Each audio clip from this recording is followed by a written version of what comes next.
नमस्कार बच्चों, एडुबिला point channel में आप सभी का स्वागत है। और आज हम करेंगे क्लास 6 के हिंदी की वर्कशीट नंबर 29। तो इस वर्कशीट में जो चैप्टर अभी आ रहा है नादान दोस्त, यह पिछले 2-4 वर्कशीट से आ रहा है। और पिछले भाग में यह कहानी जो प्रेमचंद्र द्वारा लिखी है नादान दोस्त के पिछले भाग में हमने जाना कि कैसे केशव और श्यामा द्वारा चिड़िया के अंडों की देखभाल करने के बावजूद भी अंडे नीचे गिरकर फूट जाते हैं। आज हम कहानी के अंतिम भाग को पढ़ेंगे।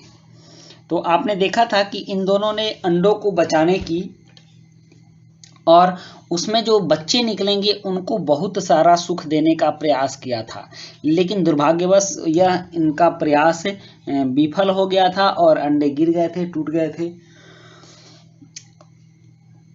नादानी में इनसे गलती हो गई थी। किसी भी चिड़िया के अंडे को टच नहीं किया जाता है। टच करने से वो अंडे गंदे हो जाते हैं और उनसे बच्चे नहीं निकलते, और यह बात इनको पता नहीं थी।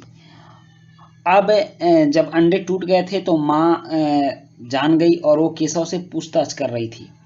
माँ ने केशव से पूछा, क्यों रे? केशव भीगी बिल्ली बना खड़ा रहा। माँ पूछे, क्यों रे, कैसे टूटा? तुम लोग क्या कर रहे थे? माँ, तू वहां पहुंचा कैसे? मतलब कि वो जो कॉर्निस पर जो अंडे दिए थे उस कॉर्निस पर तुमने कैसे पहुंचा? श्यामा बोली, चौकी पर स्टूल रखकर चढ़े अम्मा जी। पहले तो श्यामा पहली बार अपने भाई को बचाने के प्रयास में थी, लेकिन जब अंडे दिखाने के समय आए और भाई ने अंडे नहीं दिखाए, बाद में अंडे फूट भी गए, तो श्यामा को अब अपने भाई से कोई लगाव नहीं था।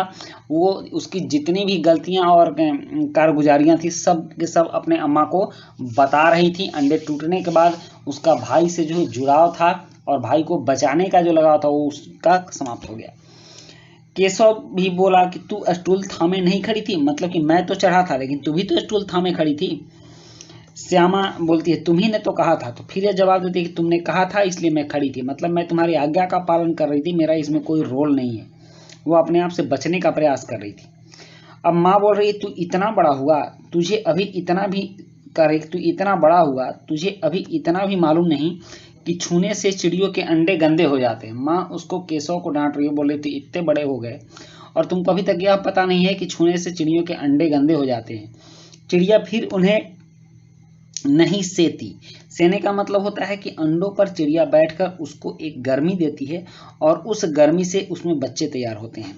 श्यामा ने डरते डरते पूछा, तो क्या चिड़िया ने अंडे गिरा दिए हैं अम्मा जी? तो उसने पूछा कि अब अंडे गंदे हो गए इसीलिए चिड़िया ने गिरा दिए? तो माँ कहती, और क्या करती? केशव के सिर पर इसका पाप पड़ेगा। हाय हाय, 3 जाने ले ली दुष्ट ने। केशव रोनी सी सूरत बनाकर बोला, मैंने तो सिर्फ अंडों को गद्दी पर रख दिया था अम्मा जी। माँ को हंसी आ गई। अब केशव की नादानी को देखकर माँ को हंसी आ गई कि ये बेचारे तो अंडे को बचाने चले थे, लेकिन नादानी में ही गलती हो गई और अंडे टूट गए। तो बच्चों की इन नादानी पर माँ को हंसी आ गई, मगर केशव को कई दिनों तक अपनी गलती पर अफसोस होता रहा।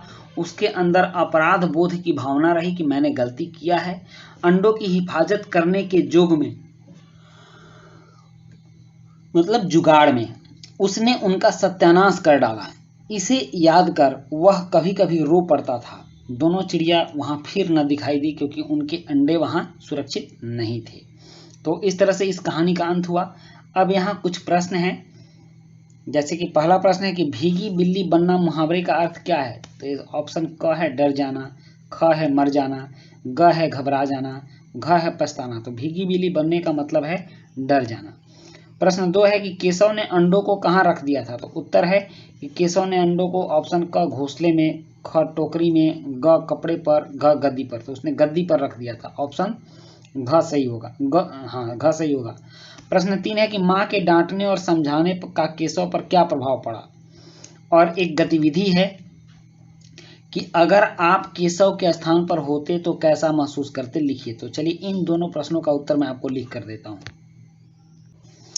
प्रश्न 3 है कि माँ के डांटने और समझाने का केशव पर क्या प्रभाव पड़ा? उत्तर है कि केशव को बहुत पछतावा हुआ। फिर गतिविधि है कि अगर आप केशव के स्थान पर होते तो कैसा महसूस करते, लिखिए। इसका उत्तर है कि अगर मैं केशव के स्थान पर होता तो मैं भी बुरा महसूस करता और मुझे भी पछतावा होता। तो बच्चों, ये थी आपकी आज की वर्कशीट और आज की वर्कशीट कंप्लीट होती है। वीडियो अच्छी लगी हो तो लाइक, सब्सक्राइब, कमेंट जरूर कीजिएगा। मिलते हैं नेक्स्ट वीडियो में। Thank you.